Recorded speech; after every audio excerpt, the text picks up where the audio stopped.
This morning I've invited Chief Pat Matuszewski to speak to us, try and keep up on what's going on in the city. Chief was hired a couple years ago and came through the process. He spent a lot of time down here harassing me. He still got hired. So I present to you Chief Matuszewski.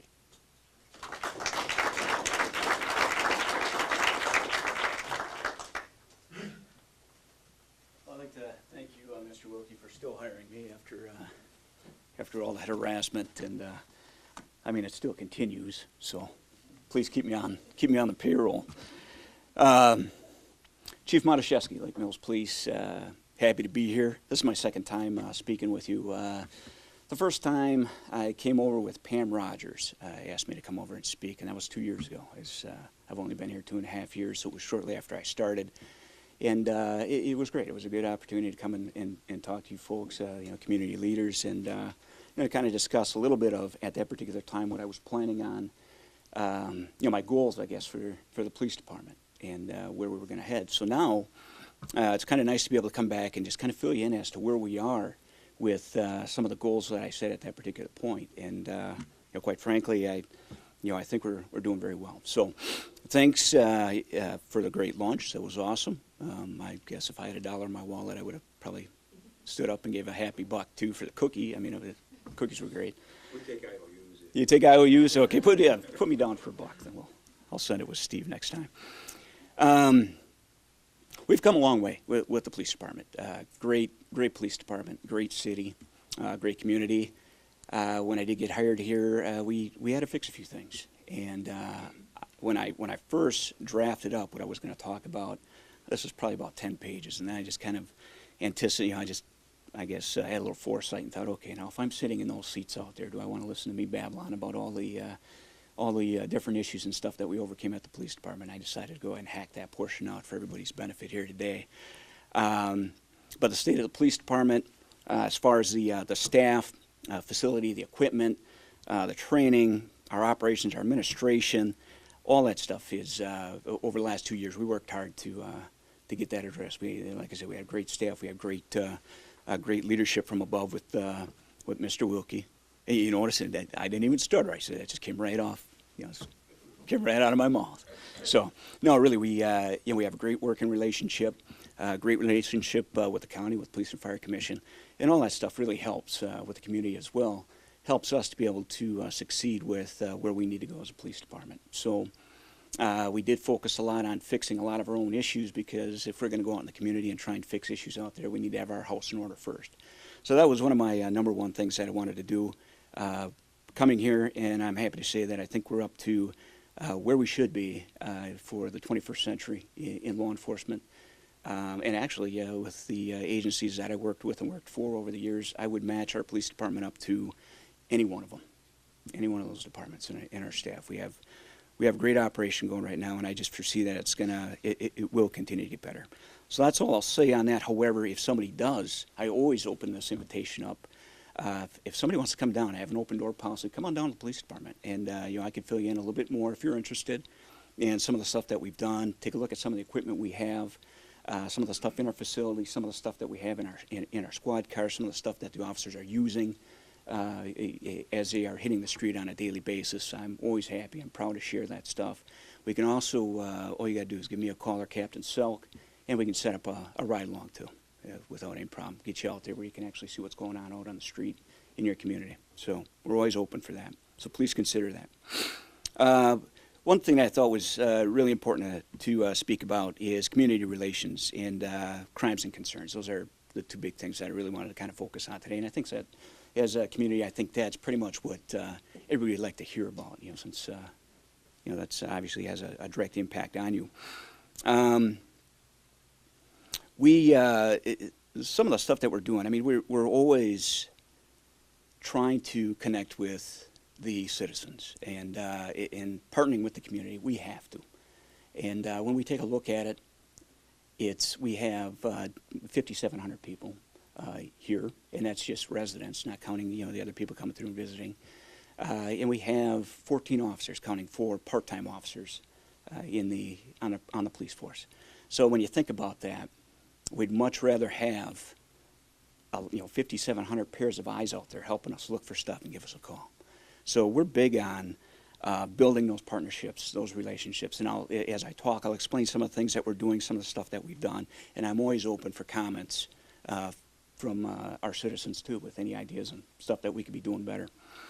Open door policy. I have an open door policy, always have from the day that I started here. You can come and see me at any time. I apologize if I'm in a meeting or tied up with something else. Leave your name, your phone number, I'll give you a call, we'll set up a time to sit and talk. So that's anytime, that's open to anybody. Except for Mr. Wilkie during budget time. No, well.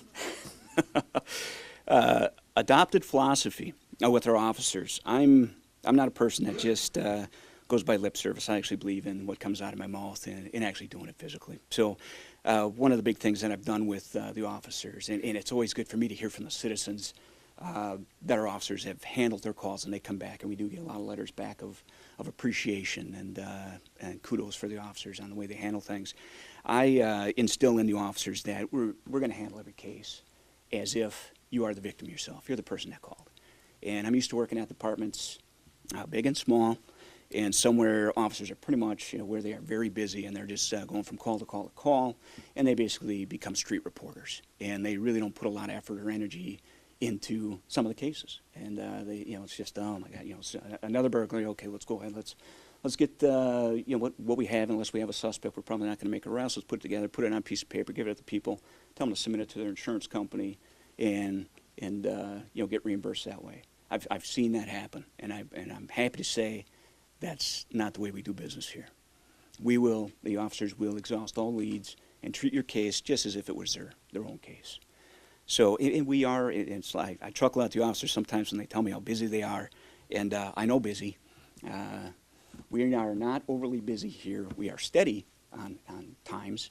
We do have some days where they are, their time is limited, but we always have time here to investigate our calls and make time for the citizens, make sure we're doing it right.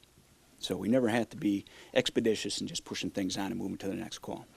The other philosophy is that, as I spoke about, we want to seek citizen partnership anytime that we can, and whatever that looks like, whether or not it's the officers getting out of the cars, and you always hear this when people talk about community policing, getting out of the cars, talking to people, making those connections. In some cases, I've seen it where it's lip service. Here we believe it.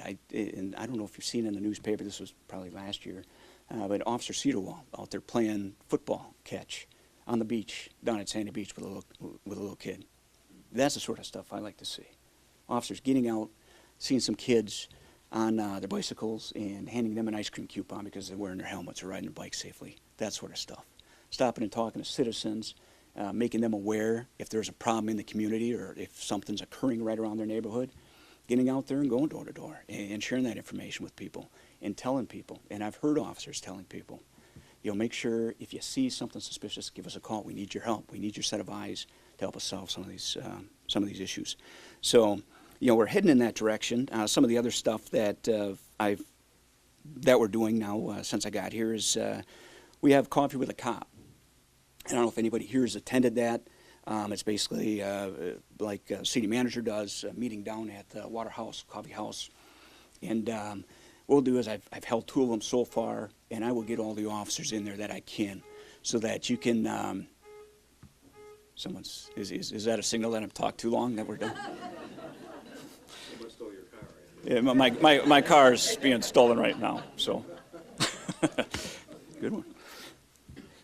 I may need a ride back. But Coffee with a Cop, it's great. Great program.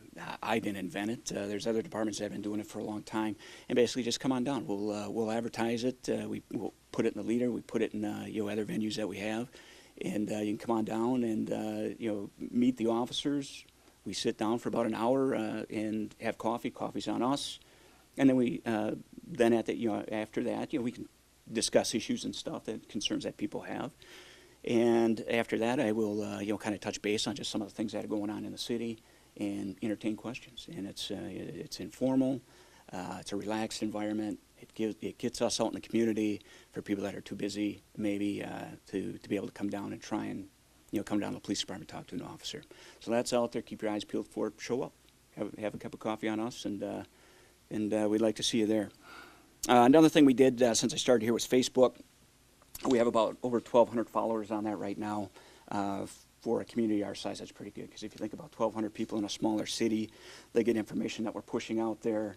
They talk to a neighbor or a friend, and so on and so forth. It just kind of waterfalls into a great way to communicate. So that's out there. Please go on Facebook, like us if you do that sort of thing.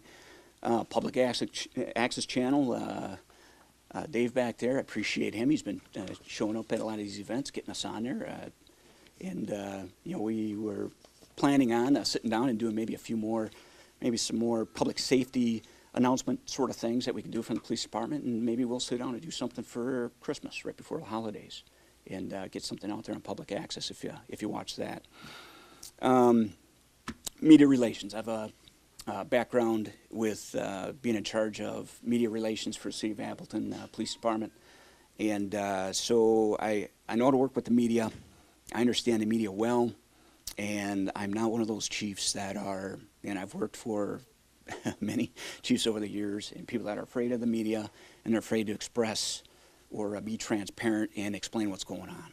For me, I'm just the other way around. I'd rather have the media come to me. I will tell them what I can, and that way you can get the facts up front. I've had media people from big cities, Milwaukee, and, for example, tell me that when chiefs and administrators from departments put up the no comment flag, that they'll just go and they'll get their story from someone else. They'll get it from somebody on the street or somebody who really doesn't know the facts.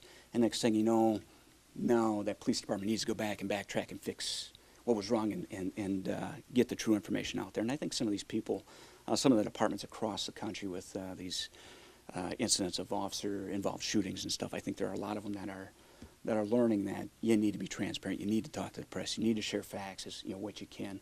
And I've spoke with Matt Leader and other media members around here and let them know that I'll always talk to them. I won't divulge anything that's going to jeopardize a case that we have or that is in violation of open records laws, dealing with juveniles and that sort of stuff.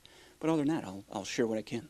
I'll share what I can so that gets out to you folks, and you know what's going on in your in your community. Website, of course, we have our website out there. We have our National Night Out that we do every year. This year we're going to probably change it to a different day just because everybody else does it on the same day, and it kind of cuts down on the amount of police and public safety venues that we can get out there. So we're going to do it on a different day, be a little bit unique, and we should have a bigger event then and get a lot of people out there. It's a good time for you to come down too, meet the police officers, see kind of not just the police department, fire, EMS, basically the whole gamut down there. So, and school programs, we're going to continue to do those. Most people in here probably know Troy A. Strike, our school liaison officer. He's in those schools on a daily basis, teaching DARE, GREAT, Charlie Check First. We have the 4K kids come in for Christmas tours, and they decorate our Christmas tree. I go to the library on occasion when Gerard invites me over there to read to the kids. And did Hero with a lunch with him, or Lunch is Hero or something like that with him over in Commons Park over the summer. And I love doing that sort of stuff. And a lot of the officers do too. We do the bike rodeos, we do the bike to school day, walk to school day events and stuff like that. So we like doing that stuff along with the other events that we have in the city, and that definitely puts us in direct contact with the community and helps us build those partnership bonds. When I first got here and the other places I've been to, I look at mission statements, and a lot of times places that I've worked, I can honestly say that some of the mission statements were just basically words on a piece of paper that really didn't seem to have any backing, and they're long, cumbersome, and it was just kind of something that seemed to be held over your head for when you're going for a promotion. If you memorized it, then you're a good cop. If you didn't, well, then you don't know what's going on. So when I got here, I redid our mission statement. Our mission statement now is partnering with the community to confront crime and protect the innocent. Straight, simple, that's what we do. So, and we mean it, and we live by it. So I have it posted up in the lobby when you first come in. I have it posted up in the squad room so the officers can see that on a daily basis whenever they come in and remind them why we're here. We're here for you folks. Some of the stuff, when I first started here, I remember some of my major concerns as I was researching if I wanted to come over to Lake Mills and put my name in the hat. And I did meet with a lot of people and checked out a lot of the dynamics and stuff throughout the city. And I remember the first time I came to speak to Rotary, there were some things that I did point out and that were major concerns of mine and I just kind of want to fill you in on some of those as to where we are. I remember I noticed right away when I got here, we don't have gangs. And I could say we still do not have gangs. And that's good. I come from places that have worked places where there are gangs. I'm glad we don't have them, whether it's wannabe gangsters or whether it's actual individuals, groups with gangster connections. I'm very happy, and the community should be very happy that we don't. If I see any signs of that, and we look at the graffiti, we look at all sorts of stuff, and I know what that looks like. We will be on that. We'll be on top of that right away. We are not going to have gangs, not while I'm here.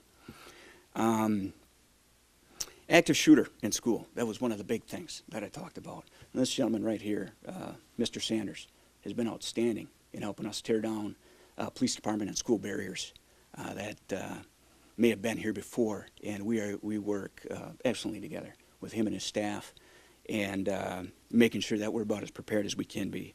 And I just want to read, I know Mr. Sanders has probably heard this before, and maybe some other people that have heard me talk on occasion, but I always carry this in my pocket with me because this is just, it's a reality check. It's a reality check for all of us. Some people think, we're in Little Lake Mills, what's going to happen in Little Lake Mills? Keep in mind, we are between the two biggest cities in the state of Wisconsin, a lot. And from working in agencies where we see a lot of stuff happening, and working in smaller agencies, we have the same stuff that happens here as in bigger cities, just to a smaller scale, for the most part. So, but here's one case. It's dated September 6, 2013. I'd been here just for a couple months, and I'm going to read this to you first. This is from a blog. Can everybody hear me okay? I don't. All right. This is from a blog. It's called Doctor Is In blog, internet blog, and here's what this individual posted. I'm very sick. I'm a very sick and twisted person and think often of raping and killing people. I'm a complete social outcast. I have no friends except for one girl I talk to sometimes, and no reason not to go shoot up a preschool. Every day I have thoughts about brutally murdering people. I know where all my victims live and know exactly what I would do if I decided to actually go through with it and kidnap one of them. I've detailed plans on how to maximize the kill count if I was to go shoot up my town's middle school. I have no real source for all these thoughts. I've never told anyone else about them. I'm not suicidal in any way, but I wouldn't care if I woke up tomorrow with a gun pointed to my head and the man on the other end saying, I'm going to die. If I did follow through and act on my thoughts, it wouldn't be remembered, or it wouldn't be to be remembered or to get money or anything. It would be because it would be rather enjoyable to see all these people's lives shatter in front of their eyes with a pull of the trigger. This is an actual blog that was intercepted by the FBI. That gentleman went to our middle school here in Lake Mills. He was living in Fort Atkinson. FBI intercepted that blog. They contacted Fort Atkinson. Fort Atkinson went over, made an arrest, and in interviewing that individual, he said the middle school that he was going to do this at was our middle school in Lake Mills. So we could have very well been the next Sandy Hook. So that's reality. That's why I look so seriously at these issues. When I first started here, Mr. Wilkie told me, he said, one of the biggest businesses we have here in this community is our schools. And he's right. Those kids mean everything to us. And we have 5 schools in a town of under 6,000. 5 schools. That's a lot of schools. People pump their kids into our schools because they know that we have great schools here, and it's a good community. So we owe it to them. We're not going to let them down. And I'll speak briefly, too, about the incident that we had just a few weeks ago. I had all the officers in for a meeting, and we were out at the shooting range, and I wanted them all to shoot in this competition. And we ended up getting a call from Mrs. Strike, the principal over at the high school, saying that there's threats being made. There was a young lady that was in her office. There was threats being made towards the school, towards individuals in the school. I told the guys to continue on the range, guys and girls to continue on the range. I'd go check it out. And so I was the first one over there. And as I was going, and I was having our dispatcher get further information about what we may be dealing with, it became more and more serious sounding. So I put the lights and sirens on. I got there. I went in the way I would under any situation like that where I anticipate that we're not going to take any chances. I had my AR-15 tactical rifle. I went into the office. I met with Pam. We went into her office. I sat down with the young lady. I took a look at the text messages that she was getting, and they were pretty serious. It was a young man that lived over 18 years old. He lived in Cambridge. He was kicked out of school because of, I think, some damage or something that he had done to the school over there. So he wasn't going to school, hadn't gone to school for a couple years. He was obsessed with this 15-year-old girl, 15-year-old student. They had broke up recently. There were some boys that knew this couple that were cyberbullying him or bullying him on with text messages the previous night, which made him angry. And so he was making threats to come and kill these guys. And these guys were in school at that particular time. When I started reading those, reality started setting in. And so I called the officers over. We set up a perimeter. We started looking for this guy. We put the school on, school was put on a hold, a safety hold, meaning nobody can come or go. And we were going to make sure that this guy, we found him before we were going to let anybody go. Or we were at least going to make sure they were escorted and everybody got home safe. We worked with Jefferson County, and I think they also hooked up with Dane County. We had some information as to where this guy might be, and they ended up catching him over on the streets over in Cambridge, took him into custody, and he was arrested. Going to find out this guy is, according to the young lady, she believes he suffers from mental problems, undiagnosed. He's 18 years old. He doesn't work. He doesn't have his mom and dad, according to her, had disowned him. He was living between friends and grandma over in Cambridge and in Lake Mills. He's obsessed with her. She thought he was stalking her. There was accounts where I spoke with the mother, and the mother was saying that, yeah, she would see him drive by the house at night, that sort of stuff. A lot of things going on there, a lot of baggage, and does it, if that information sounds familiar, it's because it's the same sort of stuff you hear whenever we hear about these shootings, with the mental issues. He's being bullied. He has nothing really to live for. He's a social outcast, and these are all red flags. So I think we played it right that day. I think I give the school a lot of credit. We did it. We worked well, orchestrated it well together, and this guy was caught before potentially anything could have been done. And we're not going to, and that's the way we'll continue to operate. We're not going to take any chances on that stuff. Your kids should have a safe place to go to school and not have to worry about it. Along those lines, we also we've trained all the school staff. In fact, we just recently trained some of the new staff on the run, hide, fight technique. Obviously, I'm not going to go into any details about that, but the staff of all our schools are trained, both parochial and the public schools. Myself and Sergeant Whitty trained the fire department as first responders about a year ago, maybe a little over a year ago, as to how we would expect them to respond along with EMS on these situations for people that have been injured, if that were to happen. We train as a police department. In fact, we are up for training again, and we have airsoft weapons and stuff like that we use to make it as realistic as possible and go through and to make sure that we're doing everything right. All our officers now are equipped with AR-15 tactical rifles. We want to, that's what these people are using. That's what these bad guys are using. We don't want to be underpowered when these situations happen. And so our officers are all trained, all certified in that. We got in-car repeater systems in our cars. When I first got here, our portable radios wouldn't get out of half the buildings, half the schools. Now they do. I combat medically trained and equipped our officers as well. So if they're under fire in these types of situations, they have equipment with them where they can go ahead and do some sort of medical treatment. We also, some other things that we've done as a police department is we joined, and actually this went across Jefferson County altogether, where we belong to SMART. SMART is the Suburban Mutual Aid Response Team. It started out of I won't say the city of Milwaukee, but actually Milwaukee County. I think the city of Milwaukee is the only ones that are not involved in it, and then it just kind of, in that area on the south east corner, but that's moving this way. Dane County will probably be next. It engulfed us about a year ago. Every police department in Jefferson County is on that. And what that means for us as a city, especially a small department, and we have limited resources, all I have to do, all any of our officers have to do is tell dispatch, I want us, we have like 15 different levels, which on each level, a certain number of officers from these other agencies within this agreement will respond from the Milwaukee area all the way on over to the west here and from the south up. So we even have some that are in Illinois that can cross up and come over to mutual aid under this.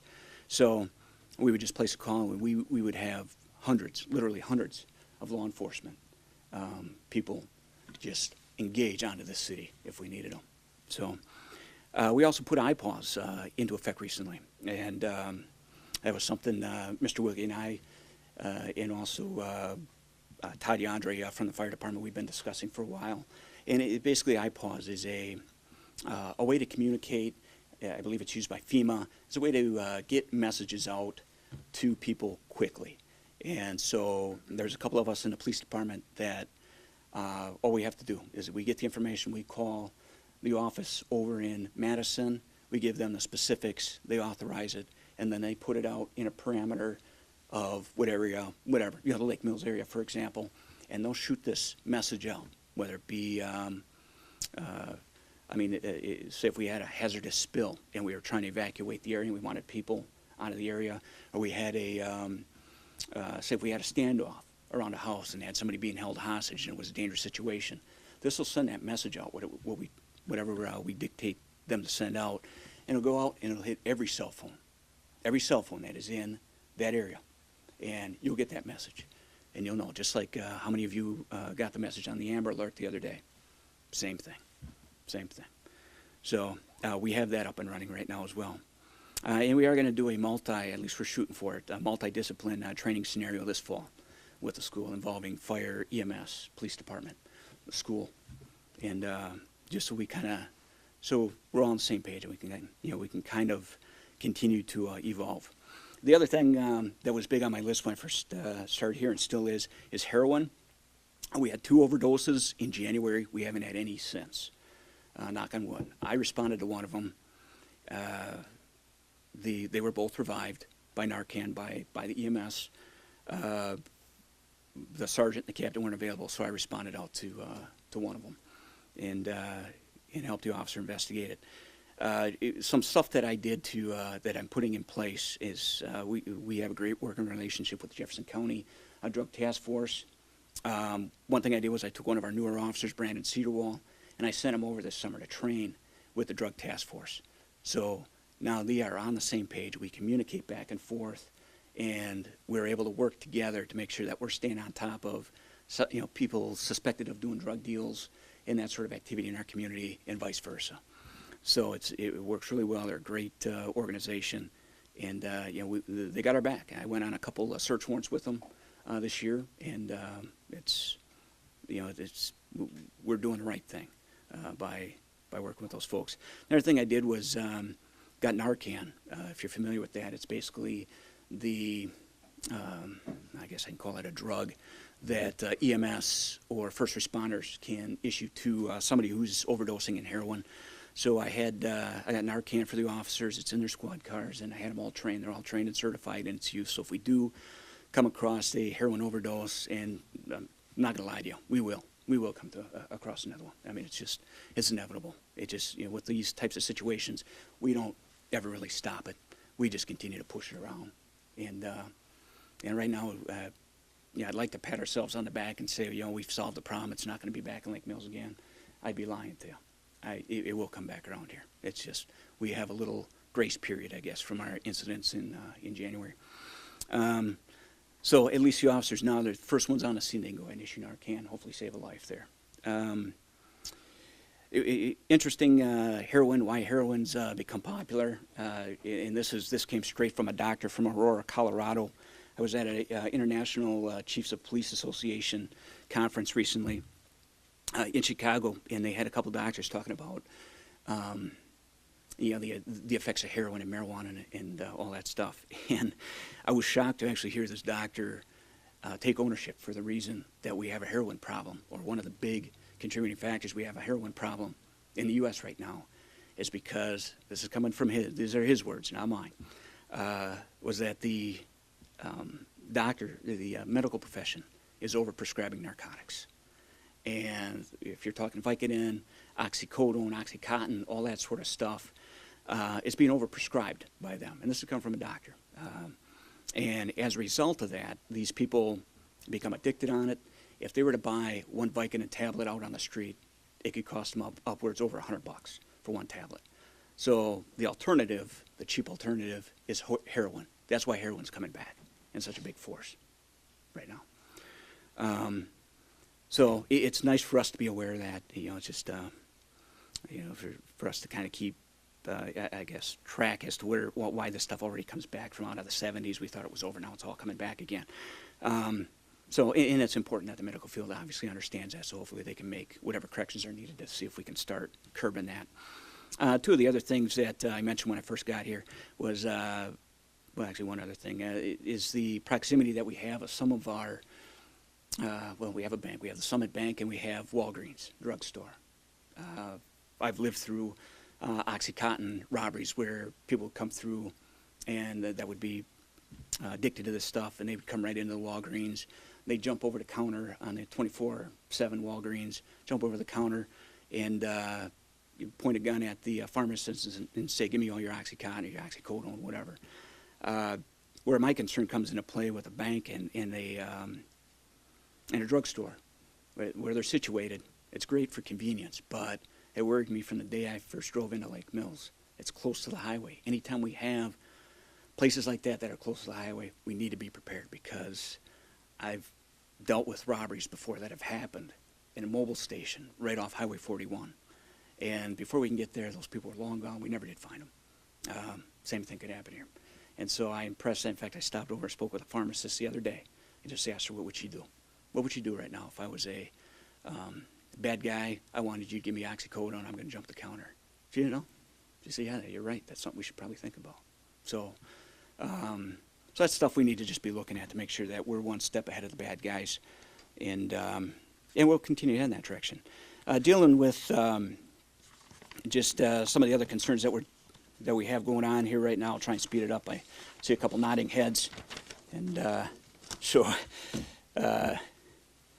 just wave your hand if you think I'm talking to them, or throw something at me. I want to touch base on a couple things. One, Brookstone, we had thefts from vehicles over there. Everybody should be aware of that.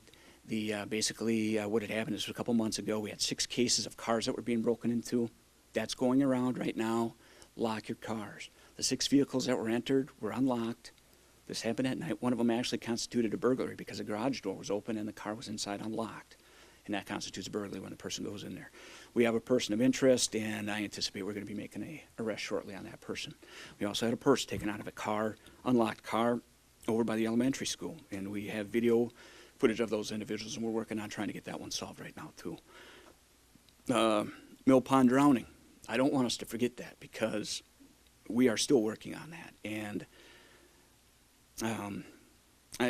it's suspicious. I believe it's suspicious. And I think it's an isolated incident, but I've gone on record before saying I believe it's suspicious. And so I've had Captain Silk working hard on that ever since that occurred. We've been working with DCI, Department of Criminal Investigations for the state, and the FBI, the county, and we continue to work that. Like I said, it is suspicious. We do have a person of interest, and we're going to continue to work that, and we are still working with the FBI on some of this stuff until we get that solved. It may be a cold case, but mark my words, we will get that solved. We owe that to the community. We owe that to Mr. Droster and his family. The golf course damage that we had on the greens over there, I think Randy had like 3 greens, if not 4, that were damaged. Somebody was pouring chemicals on there. And those greens, I don't know if you're a golfer or not, but those greens are expensive. To repair those can be anywhere between $10,000 to $20,000 to repair one green. So definitely we're talking prison time if we catch the person that does it. We do have a person of interest, and we've spoke with that person of interest, and things have stopped. As since we've had that conversation with that person, and we're watching that person along with some associates to make sure that if this happens again, that someone's going to be held accountable for it. It's ridiculous, the amount of money that's involved for somebody to be doing something like that. So be aware, we're on it. And one of my, I mean, we have all good, we have great officers. Officer Messman is on a lot of these cases. He is, he's a good man. He's a good cop, great street cop, and great investigator. Is there a suspected motive for that type of vandalism damage? Yeah, You know what I mean?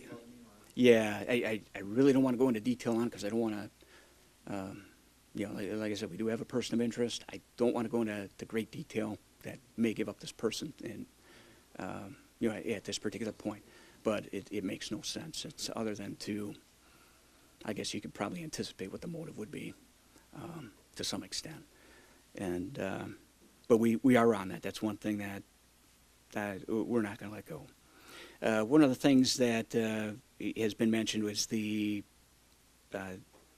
dealing with the semis, a lot of semis coming through the area. You might have noticed it seems like it's kind of curbed down a little bit coming down Highway 89. It was the first meeting that Mr. Wilkie had over at the coffee house, or the water house, and there was a gentleman in there, and somebody mentioned about the heavy semi-traffic that seems to be coming through Lake Mills. And I have nothing against semi-drivers. We all need to make money, and that's fine, but do it right. And this gentleman used to drive semi. He's retired. He pulled me aside and he said, "Chief, the reason a lot of these semis are cutting through your jurisdiction, cutting through our jurisdiction, is because they are operating illegally. They're either overloaded, their equipment is defunct, they aren't licensed properly." And so I thanked him for the information, and I got in contact with the State Patrol. We did a couple operations with a couple of their inspectors, and I'm going to continue to do them. And some of the vehicles that they stopped, and they could stop them randomly. And they stopped them. They did some inspections, and they've taken semis out of order for the day.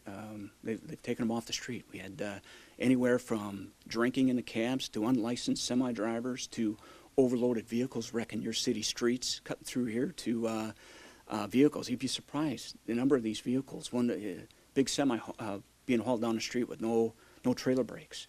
One of the troopers showed me some pictures of brakes of another vehicle from one of the, from a business out of that travels through here on a regular basis from out of the city of Jefferson. And there were no brakes in the back. It was unbelievable. So they took a lot of vehicles out of service, wrote a lot of citations, and we're going to continue to do that. I know it takes just a few times and the word gets out. If you're going to come through Lake Mills, that's fine. I have nothing. Everybody has the right to use this, state and our public streets, but do it right. Don't jeopardize the citizens of Lake Mills, and don't damage our property that our tax dollars have to pay for. And that's the message we want to get out of there. They were cutting through here because they wanted to avoid getting caught by State Patrol up on Highway 94 or 26 or some of these other major thoroughfares.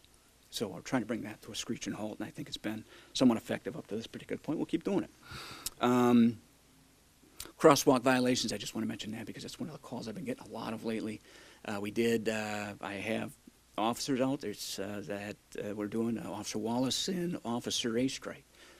And you might see them out there. And they are out there on the intersections doing details at least once a week, where they're walking into the intersection or into the crosswalks in plain clothes, and we're sitting down the street. And when somebody violates that crosswalk violation, we make the stop. The first day we did it, the officers had 15 stops in an hour of people violating. And we aren't overly concerned about an individual getting ready to cross the street and just steps off the curb a little bit. And so, that's not what we're seeing actually is, and I've seen it myself. I went out one day and helped them out, and I wrote a citation. The officer in plain clothes this was at Lake Park in Maine. He was in the middle of the intersection in the crosswalk, and a car drove right in front of him. Didn't even stop for him in the crosswalk. And when I stopped that person, she said she didn't even see him. I said, "How can you drive by?" And that's right by one of our schools. How can you drive right in Troy? If you know Officer Eastrick, he's a pretty big guy. And it was light, it was afternoon. It's daylight. I mean, I couldn't believe it. I think people just aren't paying attention. I'm afraid someone's going to get hurt. So I definitely share that concern with the community. We're on it. We're writing tickets. We're being reasonable. We're giving a lot of warnings too, making people aware that we're out there and we're doing what we need to do. But we aren't afraid to write citations either for these flagrant violations. So look out for these people. I don't want anybody to get hit, especially a child. The Brookstone speeding, I'm touching that, I'm almost done, please bear with me. With the Brookstone speeding, we've been dealing with that before, and there's a couple other areas, Pinnacle, Elm Street, a couple, and what we'll do is we'll send an officer out there and we'll radar cars. We have a mobile speed trailer that we move around the city when people have a complaint in their neighborhood. That tends to work because a lot of times we're dealing with citizens that just don't realize how fast they're going. It's kind of a nice reminder to make them aware of how fast they're going and hey, slow down, sort of thing. Brookstone, this is the second time we ran a detail out there. I put officers out there. We had the speed trailer out there. We weren't seeing heinous speeds, but here's what we're actually going to try something new because one of the individuals that is working, one of the citizens partnering with us on this, is concerned that when the cops go away, the problem comes back. So what we're actually going to do is we're going to try something new here. I've seen this work before. It's a volunteer type situation. I tasked this gentleman with getting a couple people, responsible adults from the neighborhood that share the concern that he does, and that we all do really. And what we'll do is we'll train them. We'll show them how to use a radar gun. It's not rocket science. And we will allow the citizen to go out there. You can sit in a lawn chair. I don't care. Sit in a lawn chair, radar people. Sit in their car, radar people.